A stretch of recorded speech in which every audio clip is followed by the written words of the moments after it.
Hi, I am just jumping on today to talk about the current situation with itch.io because I think it's really important to talk about, and what's happening right now can affect a lot of the games that I play and enjoy and a lot of the creators that I follow. And so I felt like it was important to come on and cover it for people who may not be aware of what's going on. So on July 24th, itch.io posted this update to their website without any notice to creators, basically delisting any games tagged as adult on their website. Now, we'll go over in a moment what that exactly means, what delisting means, or as they say here, de-indexing. But essentially what happened is this organization, Collective Shout, which is an anti-LGBT, anti-adult content organization. Technically, it's considered a charity, but we'll get into that. Launched a campaign against Steam and itch.io. They went after MasterCard and Visa, two credit card companies, and got them to essentially tell Steam and then later itch.io, if you don't ban these games, we're not going to work with you. So itch.io, obviously forced into a corner, they made the decision to delist these games for the moment so that they didn't lose the ability to take payments.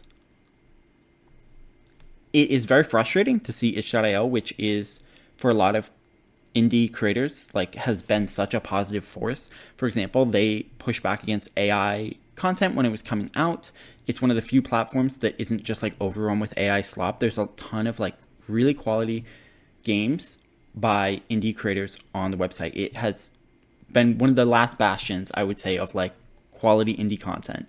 So to see them take this position to ban these not safe for work games is it's not great. However, they were kind of forced into this position. I don't think that they would have just given an update without any warning if they didn't have to.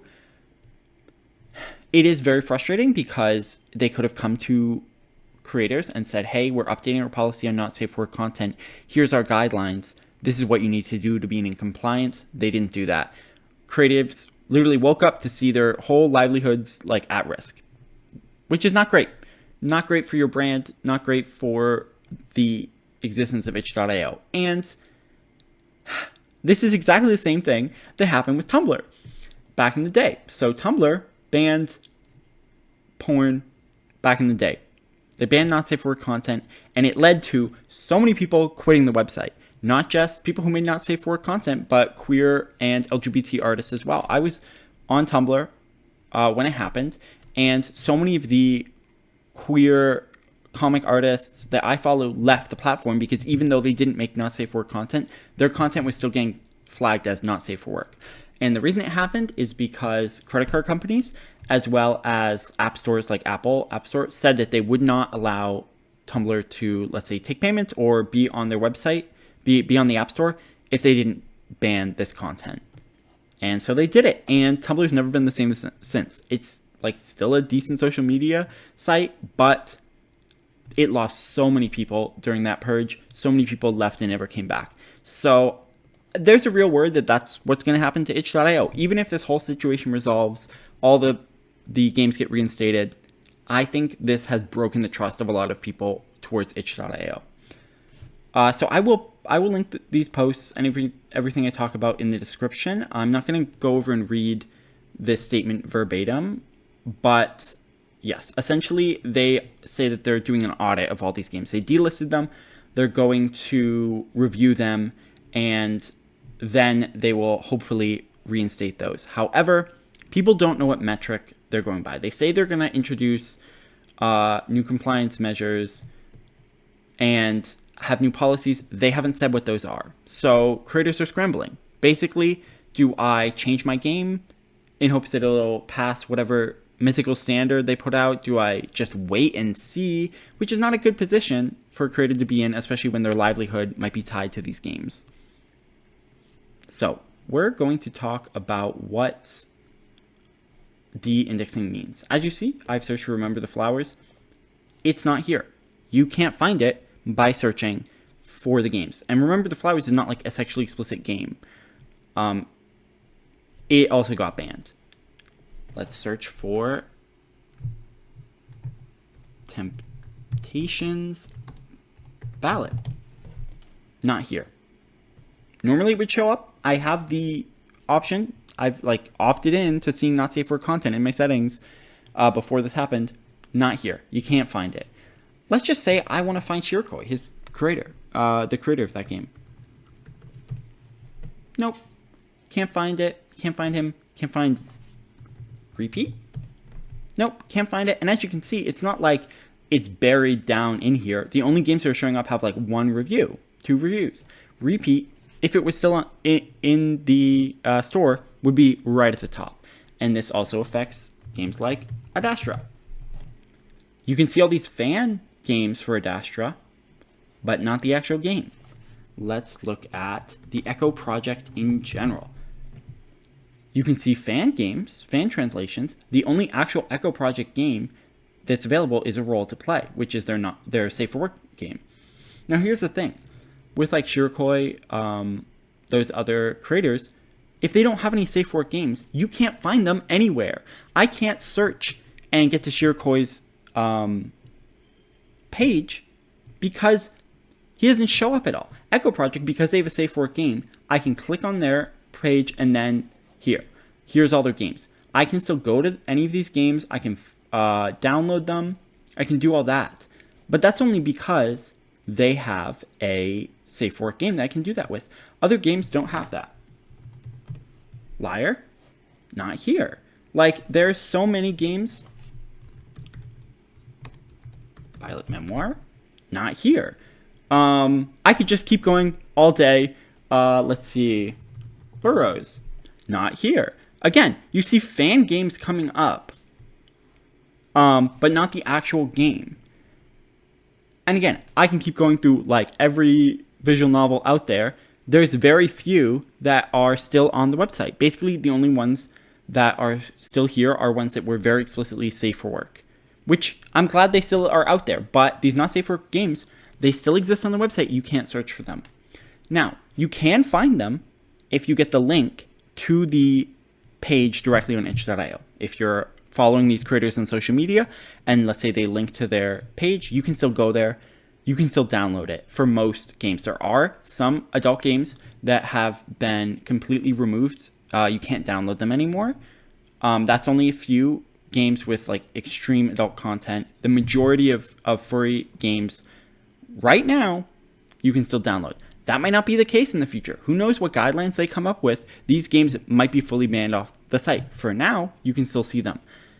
And if you search on Google, if I search Adastra, it'll come up. If I search Echo, whatever, I'll be able to find the itch.io page. So you might be thinking like, okay, you can't find it on the website itself. They still exist. You can still download them. But this is only a thing for these big games. Let's say I released a visual novel 5 years ago. And I didn't post about it on social media. I didn't do anything, but people resonated with the premise of the game, the art. When they searched for games to play, my game would pop up. And just from that, it might become popular. It could become well-liked. And people might start posting on social media, might spread the word. But just from searching for games on itch.io, they could see my game. Now, let's say I posted my visual novel a week ago. And suddenly, people are trying to search for new games to play now. My game won't show up. If I don't have a social media following, if I don't suddenly go viral from a post, no one's going to see my game. They're not going to know what my game is called to search for it on Google. My game is just dead. And what other site am I going to post it on? Itch.io is the main website that people are posting these games on. There's not like Steam is a website, sure, but that's not really the same ecosystem as itch.io. And also, Steam also banned a lot of their not safe for work games. So what are you supposed to do as a creator? And personally, the visual novels that I found to play, almost all of them I found by searching on itch.io. I was in college and I discovered furry visual novels because I was searching for other like queer games to play on itch.io. I didn't really know many queer people in real life. I found all these games online that had like well-written, super nuanced queer characters with compelling storylines. I found all these furry visual novels that really had a huge impact on me. I found them just by searching on itch.io. And you can't do that anymore. You can't search for these games. And again, maybe you don't care about not safe for work content. Maybe you're someone who only plays like safe for work furry visual novels. But safe for work games have also been affected. Like, it's not the fact that they are safe for work or not safe for work. They're going after queer content in general because the organization behind this is anti-LGBT, and a lot of these conservative, like anti-not safe for work content people view LGBT content as inherently not safe for work. So sure, maybe these games will get reinstated. These safe for work games are still there for now. But like, that's the issue right now, is that nobody knows where this is going. itch.io made this decision out of the blue. No one could prepare for it. And now we're just at the whims of itch.io. Like, what are you going to do if you're a creator? They haven't given a timeline. They haven't given any sort of guidelines as to what you should follow. You just have to wait and see if your livelihood can survive. That's a horrible situation to be in. So it's not just affecting furry games. Obviously, those are ones I'm talking about because that's the games I play. But for example, they also banned this award-winning game Consume Me. There was on itch.io. There are other indie games on itch.io that have been, when I say banned, shadow banned, delisted, that had nothing to do with not safe for content. Maybe they touched on adult themes of other topics, but were not like explicit. So this is literally an award-winning game that they're like, yeah, we'll just kick out of here. Another thing I was going to talk about, Dawn Chorus made an update. A lot of creators have made updates like this. And I will, again, link these below. One of the important things to say is that these creators are put in such a tough position. So, for example, they're deciding, the creators of Dawn Chorus, to create a safe for work version of the game. Now, that's their decision. They've been put in this horrible position by itch.io where this game that is making them money, that is a passion project for these people, is now delisted. What do you do in that situation? They've decided to create a safe for work version of the game. And I can't fault them for that because this is the position they've been put in. However, I am worried that this is going to lead to a chilling effect on creative expression more broadly on the site. So if creators don't know what the guidelines are, they don't know what not safe for work means when even safe for work games are getting banned, even award-winning games are getting banned, it's going to lead to creators self-censoring themselves. Again, I'm not saying Dawn Chorus did the wrong thing. I totally understand why they're doing it here. But let's say you're a new creator. Again, you want to make a furry visual novel. Let's say you wanted to make it not safe for work. You should be able to do that. You should be able to make the game you want to make as an artist. But now, what are you going to do? If it's your first game, if you're not a well-known creator, what are you going to do? Are you going to make the game, the art that resonates with you, the stuff that you truly want to make, or are you going to censor yourself, make something more palatable so that it will sell? And yes, that's an issue with art in general, but I'm so worried how this is going to affect queer creators, especially on itch.io, because how are you going to tell deeply personal, like queer stories, for example, that might have sex and like explicit scenes in them, but they could be artistically like, just because a game has an adult scene in it does not mean that that's not an artistic choice by the artist. Like, people are acting like they're just banning like porn games. But if you've ever played any of these visual novels, you know the sex scenes in those games are not like the most explicit things. Like in Echo, the sex scenes in that game are there to enhance character. They're there to expand on the story. So you're basically banning these games just because, like, those games, if you remove their sex scenes, they would not be as good because those scenes add to the story. They add to the characters. And you might not like that kind of content. Fine, you can go play something else. Yeah, so like, what are you going to do as a creator if you want to tell these stories? Maybe you're going to self-censor, maybe you're not. But that could have a huge effect on your livelihood. So I'm just worried in general, even if the itch.io situation is resolved, these games get reinstated, that people won't know what's going to happen in the future. So what can we do as people who consume this content, as people who want to support these artists, what can we do? There's a few things that we can do to help. Firstly, I'm going to link this website. It has a lot of important information. What is most important right now is to call these organizations, these credit cards, so MasterCard, Visa, PayPal, and Stripe, which are currently behind this push to itch.io. So Collective Shout, this anti-LGBT organization, came to these credit card companies with, I think it was like 1,060 people or something they said they called. And they got these credit card companies to put pressure on Itch and Steam. So hopefully we can do the same. If enough people call, the hope is that they will relieve the pressure. Important to be respectful, but forceful. You don't want to insult or yell at these support workers, but you do want to make it very clear that your opinion on this matter, and you also don't want to get kicked off the call. So they might be like, oh, just send us an email, just do other stuff. You want to make it as inconvenient for these people as possible, like escalate, ask talk to the manager, do stuff like that, so that they actually have to listen to you. Because you can send emails, sure, but calling is way more effective because they can just delete those emails without reading them. Let's be real. If you actually have someone on the call and you're not letting them go until they actually talk to you, again, be very respectful to these people, but you want to make it very clear your opinion on this matter. So this also has some links as well to articles, like this 404 Media article I think is very good. Yes, they also have down here templates. If you don't know exactly what to say, either over the phone, email, they have information about that as well. If you're in Australia, you can file a concern over the organization Collective Shout to get them delisted as a charity.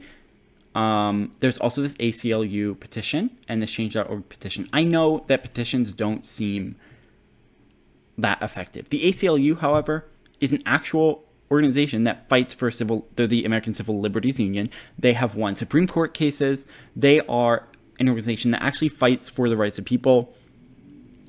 Signing this petition lets them know, hey, this is an issue that people actually care about. They actually want them to fight it. They might take up a court case on this. There's a lot of things that might happen. But just because it's a petition doesn't mean it can't do real good. What's most important, though, call. And I bet these companies hope it just goes away in a week and they can go back to business. Hopefully, we can keep up the pressure for a long enough time that they actually do something. Now, there are other things that you can do beyond that that are also important. Number one that you can do as well, download the games that you have from the creators that you have, because they might not be available forever. So if there are games on itch.io that are deeply personal to you, that you really enjoy, or that you haven't finished reading, that have been delisted, I would highly recommend that you download those games so that if they do get banned, you still have access to them. What's even more important, though, is to go and follow these creators and support them. I know there's a lot of creators that I follow on itch.io or that I found through itch.io that I was not following them on social media.